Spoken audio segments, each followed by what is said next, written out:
นะโมตัสสะภะคะวะโตอะระหะโตสัมมาสัมพุทธัสสะนะโมตัสสะภะคะวะโตอะระหะโตสัมมาสัมพุทธัสสะนะโมตัสสะภะคะวะโตอะระหะโตสัมมาสัมพุทธัสสะพุทธังธัมมังสังฆังนัมมัสสามิ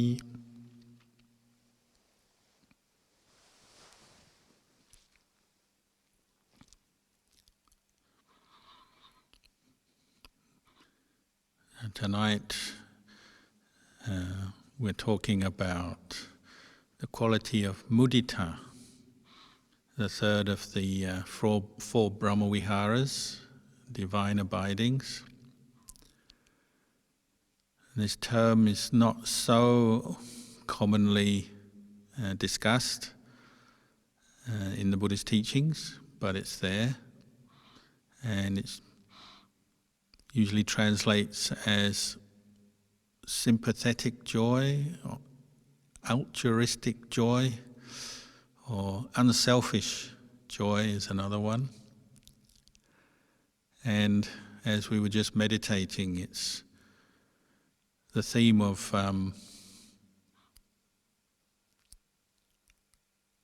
wishing others to maintain their happiness, their success, their good fortune, oneself and others.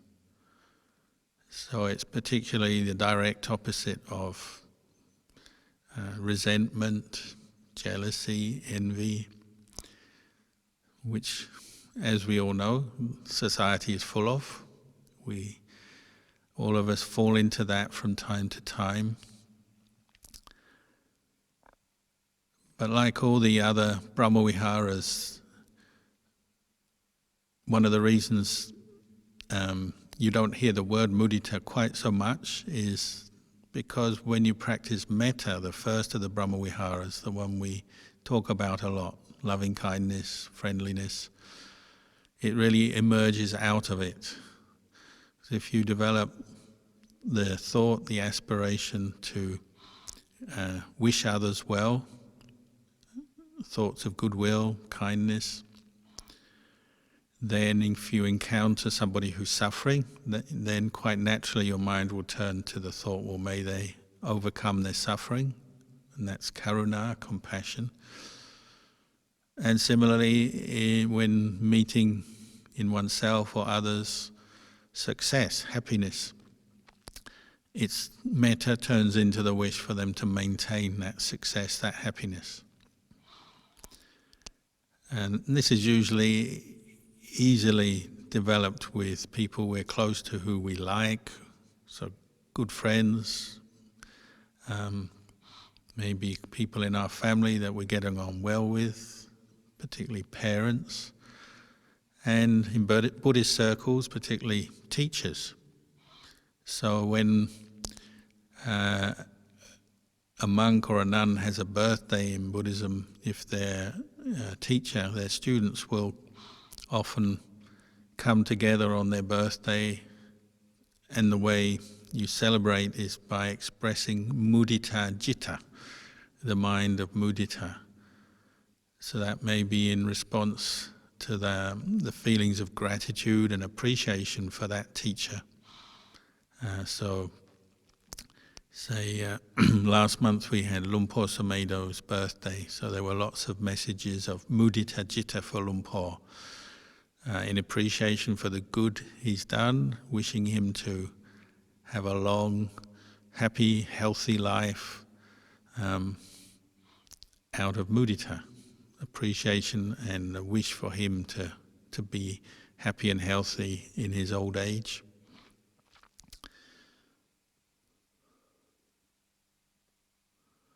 Of course, mudita has its opposite. It's the dangers, and this is one of the reasons why we have to develop mudita in our practice, because the opposite tends to be jealousy and resentment directed often towards people in the world around us. And when one is in a state of calm and reflective mood, will probably agree the state of mind that is jealousy or envy is not a peaceful one. The mind is very hot, agitated. It can lead to all kinds of unskillful speech, behavior. And it's very bound up with the sense of ego, self. So if one is very ambitious or has a lot of attachment to desire for oneself, and one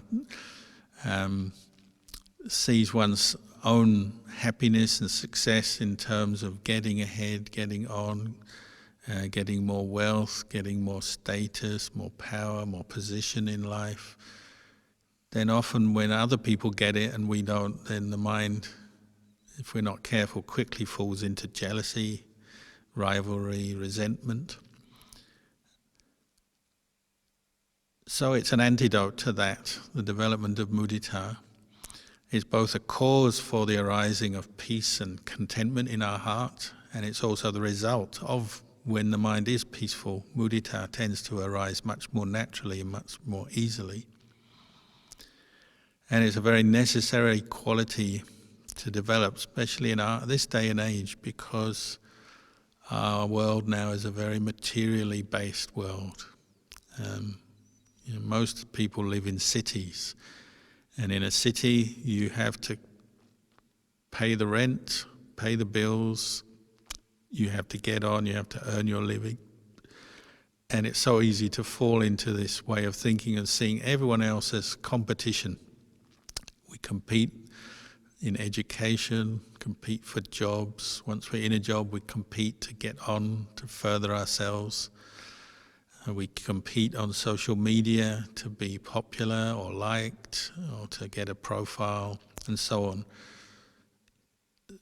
In this modern age, particularly with the development of technology and communication, we have this danger where people are falling into the sense of looking at other people more as just competition, just more as like economic units. So like in the business world or the corporate world, you're treated maybe more like a unit, how much output you produce, whether you can meet your targets. If you can't, then maybe we need to replace you with someone else. And a sense of the sort of common humanity, it can easily disappear in the workplace and the way we view other people. And one of the good qualities that quickly disappears is mudita.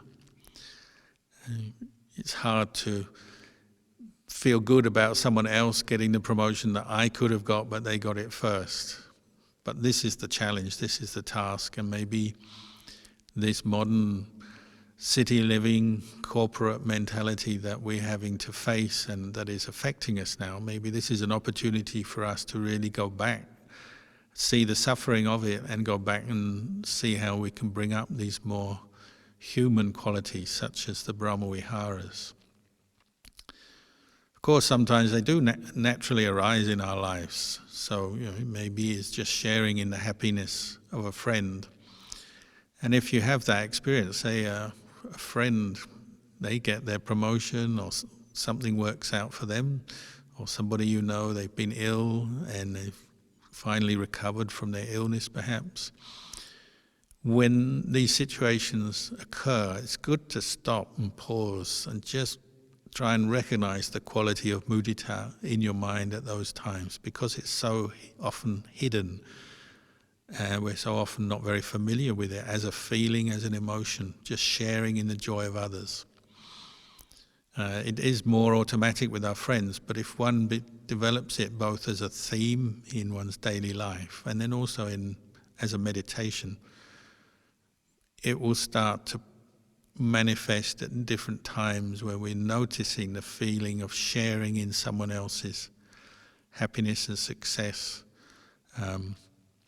Not that we would necessarily otherwise have been jealous of that person, but probably more likely is we have a lot of indifference in our life as well. We're just indifferent to other people, their success and their suffering. But when you do notice mudita arising in your own mind, that's something to really cherish and nurture. It's like a seed, a wholesome seed that you want to nurture both by becoming aware of it and realizing the importance in our spiritual practice of cultivating it. As I said, it's a very easy quality maybe to have when you visit a teacher, a spiritual teacher or guide, somebody you easily have respect for, you easily appreciate. But it's often harder with other people around us to develop. So it's worth investing time in doing that. In our meditation, earlier we were meditating on Mudita.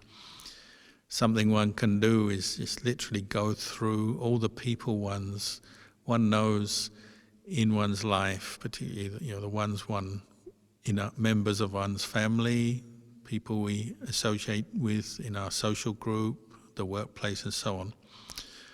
As a practice to sit down sometimes and just sit down and think of each person and try and develop the thought of mudita for each person that you know.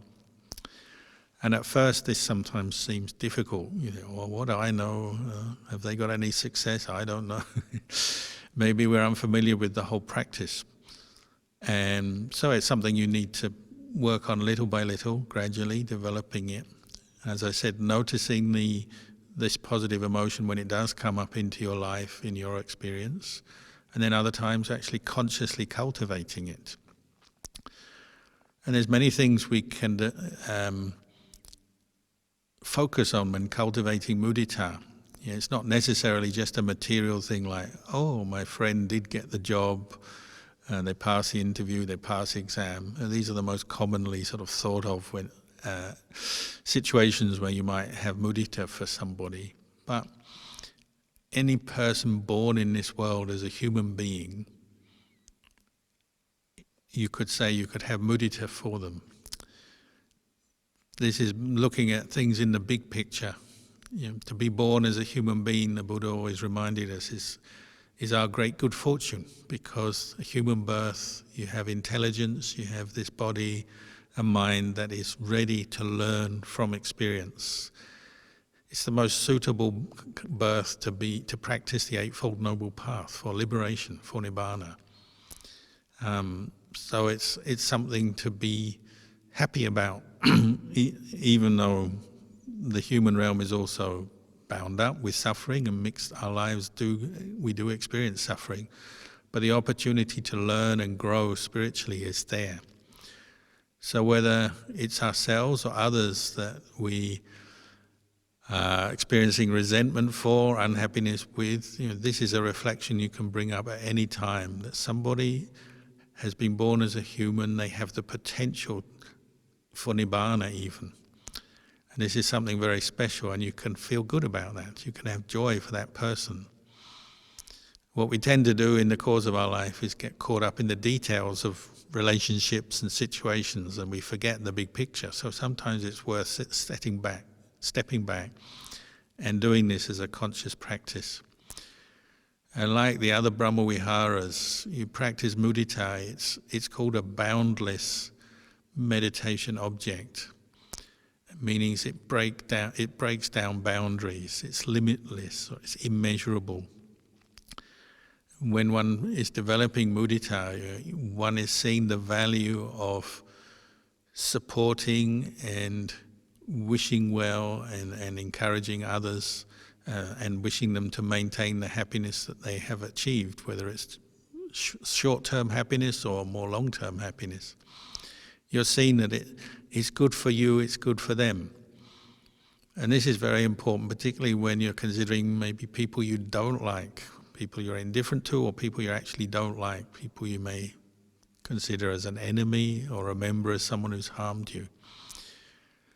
To develop the thought of mudita for them is very valuable, because you're getting to see beyond your initial attachment to your memory of them as somebody who hurt you or you don't like. And you're seeing that if that person achieves some success, and here I mean genuine success, spiritual success, a peaceful state of mind, some good health, some good fortune in one way or another, that's actually good for the whole world. because when people do achieve happiness and success, even if they've previously done some unskillful things, this is one of the best supportive conditions for them to change as a person for the better. And whatever unskillful things they've done in the past, well, they're most likely to do less of that. So it's like good for the whole world. We often talk about suffering, just as we tend to more talk about success in the world in terms of economic, material success. So, the more money you have, the further you are along your path to success, the better you are. We tend to think in that way as governments measure success in terms of economic success, output, productivity, profit, and so on. Businesses do, families do, individuals do. But here, when we're developing the heart, developing the Buddhist path, developing our heart in a way for full liberation from suffering, now we're looking more at suffering as something that's, you could almost describe in terms of units of suffering, units of happiness, just for ease of communication. So rather than thinking in terms of units of money and products produced and so on, now we're thinking about suffering and happiness.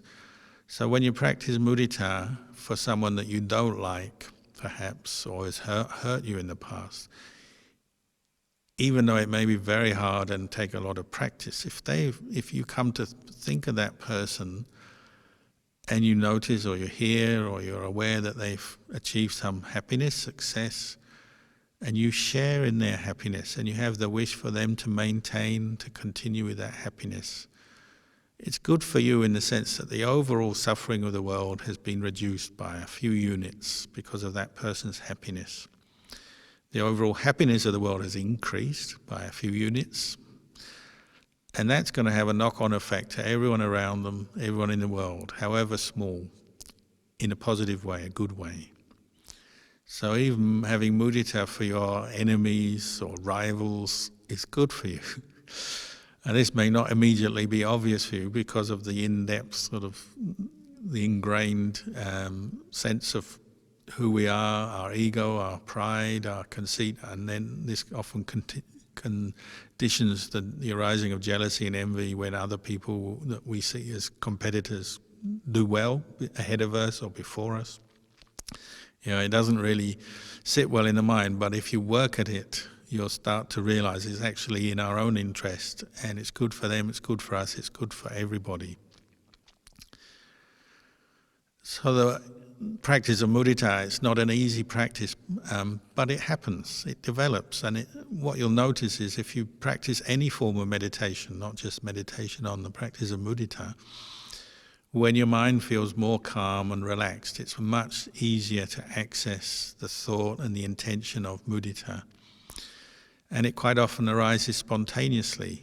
And monastics, monks and nuns, regularly recognize this. So it's like you may be practicing and you may be going through a good period in your practice or a bad period. You may have, your mind may be more peaceful, or more not. But if someone else in the community seems to be having some success and is peaceful, often it's quite natural for you to feel good about that. Not always. Hopefully you don't have any serious karma as a monastic with someone else, but it's possible. But generally, it flows quite naturally. If someone is experiencing, say, a good meditation or had a good meditation, they seem very peaceful, content, it's very easy to feel happy for them because this is what we're involved with in a monastery. This is what you're working with every day. You're working with the human mind. You're understanding suffering more, you're understanding its cause, and you appreciate and value any time that you or someone else actually gets beyond some suffering, if only momentarily or perhaps for a longer period of time. You really appreciate it. It's quite a natural feeling. And when mudita arises, you've heard someone else, a friend or someone you know has had what we might call a good meditation, a deep state of samadhi or bliss, you often feel waves of rapture, joy, just thinking about them and feeling happy for them. or somebody else seems to understand some Dhamma and some of their suffering has dropped away, even though you personally may still be experiencing your suffering, but just hearing the success of someone else can be a very joyful experience. When joy arises, it tends to manifest as piti and sukha, so often that's waves of rapture, joy. And one of my first experiences and understanding of this in the Buddhist way, in the way the Buddha was talking, was before I was a monk. Actually, it was when I was a teenager. I was traveling through Europe on one of those cheap buses you used to get back in the 1970s. You pay a very little bit of money. You can go all the way from UK to Greece in 3 days, 3 nights. So it's a bit of a torture. But I was on that bus and I was just getting into meditation. I'd done it a bit, but I was teaching myself and I wasn't very experienced. I was reading a lot, but I didn't have much experience of meditation. And I noticed there's one person on the bus, one guy, he was in a group with a few other friends, but every time the bus stopped and we'd go to a cafe to get food or somewhere to buy things or go to the toilet or just stretch our legs, this one guy wouldn't go shopping, wouldn't go into the cafe. He'd always go and find a tree and sit under this tree and meditate. I don't even know how peaceful he was, but he looked quite serene as he was meditating. He had a very peaceful atmosphere around him. And his friends would buy him food and they came back on the bus and he'd eat his food on the bus. He'd use his free time outside of the bus to meditate.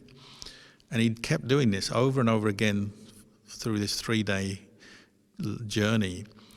And just observing that, I felt so much joy for this person that, they've learned to meditate and it looks like they're really benefiting from it. So much that they're less involved in shopping or seeking other experiences. They're just happy to sit under a tree for a while we have a break. And I was reading about the Brahmaviharas in the Buddhist teachings. I thought, this is mudita, isn't it?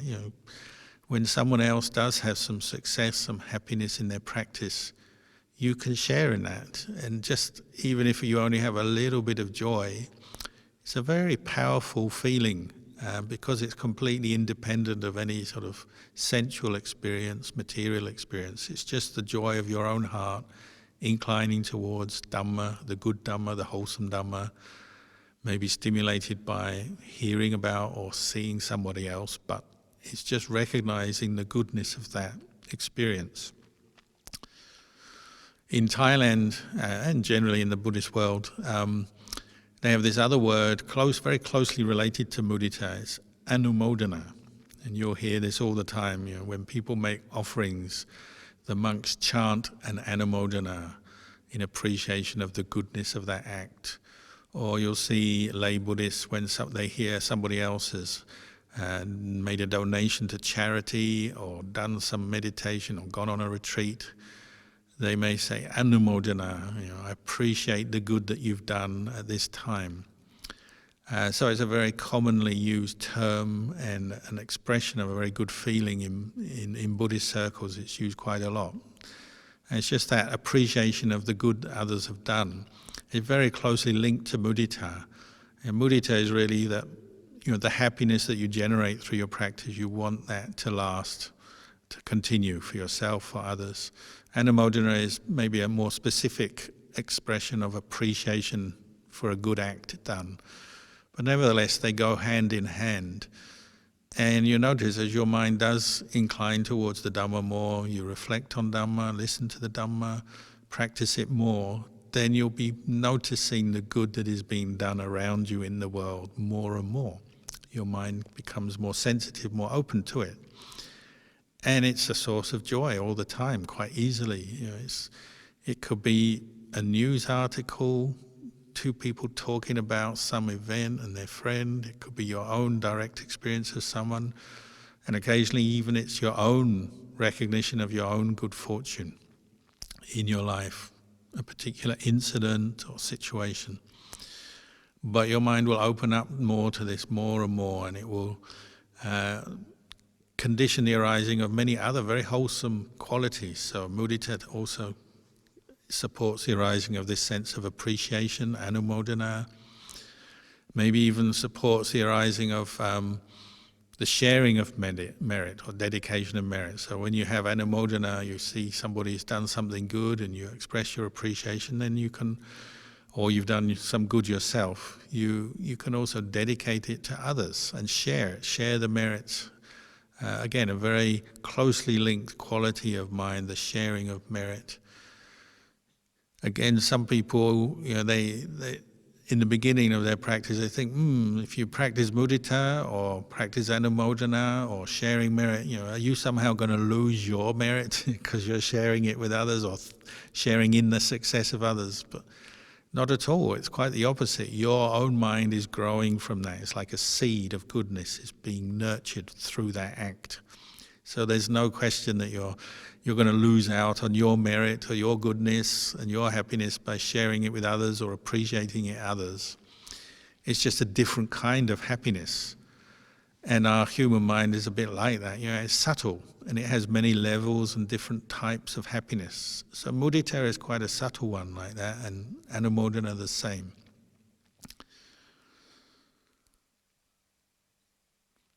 What you'll find if you keep, like seeds in a garden, if you keep watering, nourishing these particular healthy qualities, mudita, anumodana, other qualities develop out of this. You're wishing others to maintain their success, you're wishing yourself to maintain success. You become more mindful through that, more aware of what is good, what is bad, what is right and wrong, what is suffering, what is not suffering. And the more we develop the 4 Brahma-vihara Dhammas,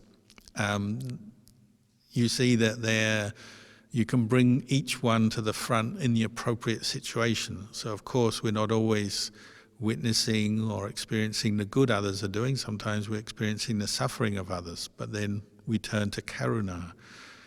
Sometimes we're just in a situation when there's no particular suffering or success manifesting, we just develop metta and so on. So it's not that one is using mudita all the time.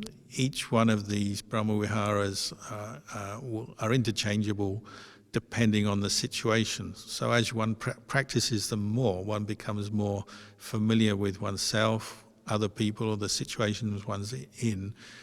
Then one gets to know what is the appropriate response to a particular situation.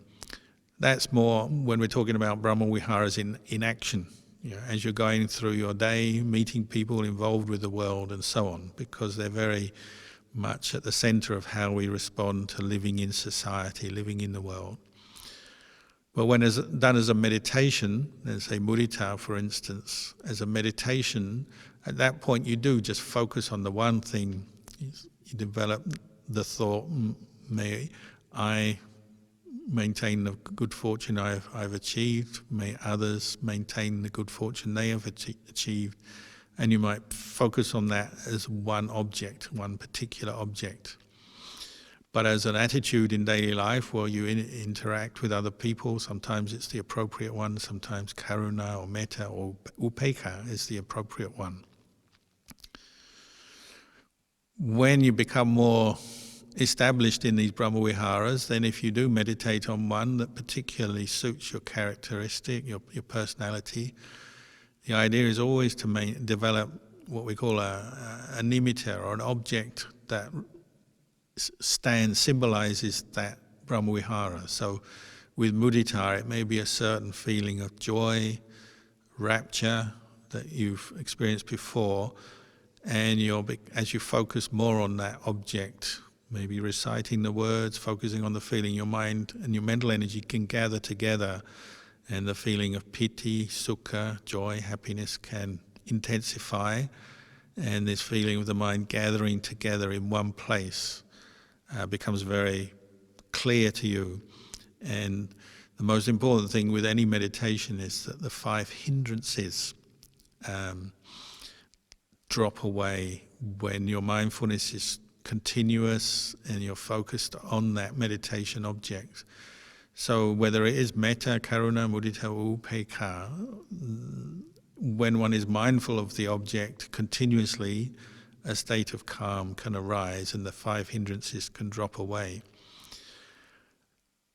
To be honest, whatever meditation you're doing, because we often have a number of meditation objects we use. There may be the breath, maybe contemplation of the body, maybe recollection of the Buddha, or one of the Brahmaviharas. But whatever meditation one is doing, as one's mindfulness becomes more continuous, more refined, and the mind settles down, absorbing into that object, then the hindrances drop away, piti, sukha arise.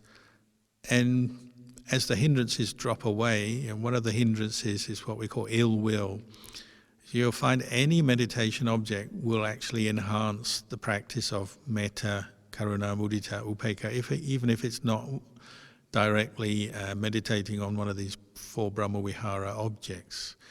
So, like many of my friends, monks in Thailand who have achieved quite a lot of success in their meditation, their main meditation object may actually be contemplation of the body, maybe even the unattractiveness of the body, which doesn't immediately sound like a meditation that's going to lead to mudita. But the thing is, once anger and ill will drops away from your mind because you're focused on your meditation of the body, for example, well, what's left? If you remove anger from your consciousness, at least for a while, you're focused on the body, then your mind becomes very peaceful, the factors of samadhi arise. Well, metta, karuna, mudita, upekkha are going to arise quite naturally all by themselves. And this is what meditators find, is as they progress in their meditation, whatever their technique is, or even just through development of vipassana, insight, meditation, when the hindrances have faded out of your experience for however long, the Brahmaviharas are there. It's very easy to access the Brahmaviharas. So, some of the teachers that we respect in the forest traditions, like Ajahn Chah, Ajahn Mahabua, Lumpur Anand, they can develop the Brahmaviharas from their original meditation practice very easily. It becomes something that quite naturally they seem to express the Brahmaviharas. So when your mind is peaceful, it's just a very slight turn of object to have kindness for somebody, friendliness, to have compassion for someone suffering, to have sympathetic joy, altruistic joy for somebody who's achieving success. They come very naturally because the hindrances to samadhi have gone. That's one of the amazing things about the human mind, is that it has many deeper levels and abilities and potentials there, which is why earlier I was saying when you're practicing mudita, for whoever it may be, if they've been born as a human being, one aspect of mudita is just the potential of the human mind to be developed and all these good qualities to develop is there, right there in that person. They may not yet have fully developed them, but it's there.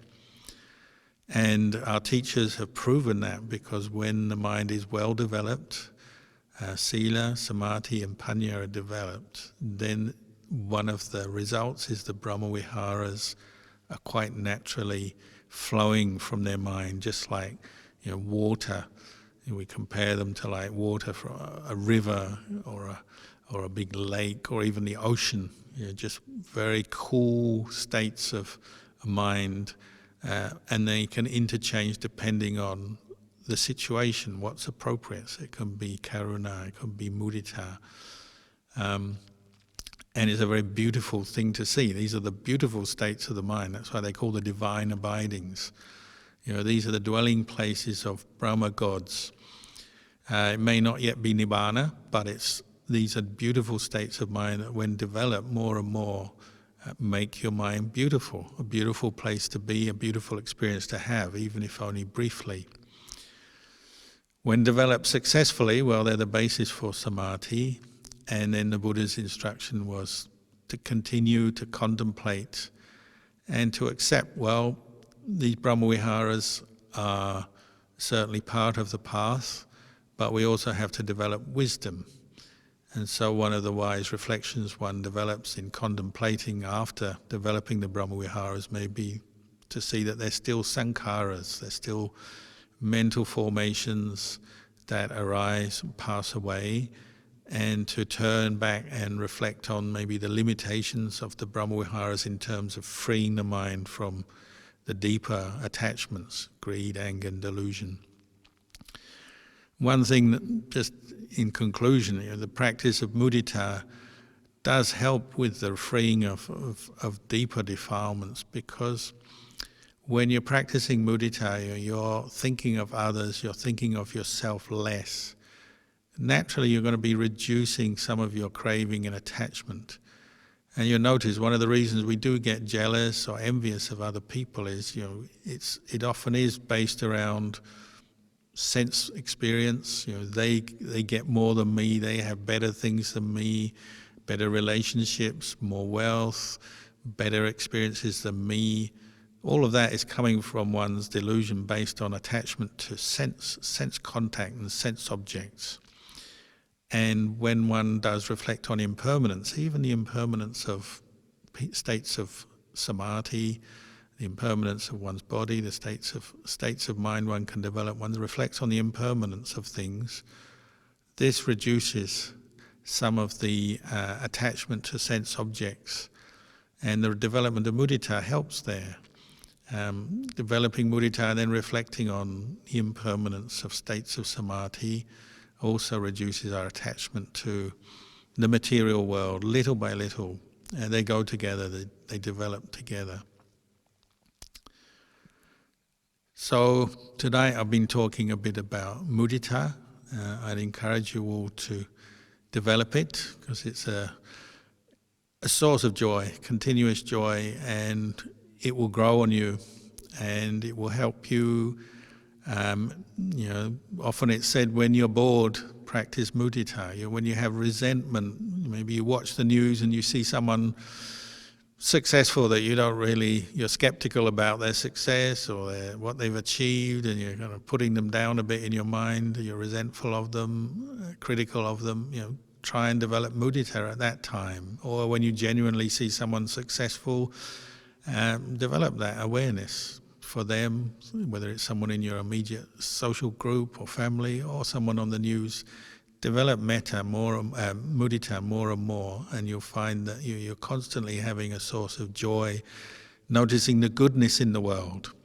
It's the antidote to noticing what's wrong with the world, which we tend to incline towards easily.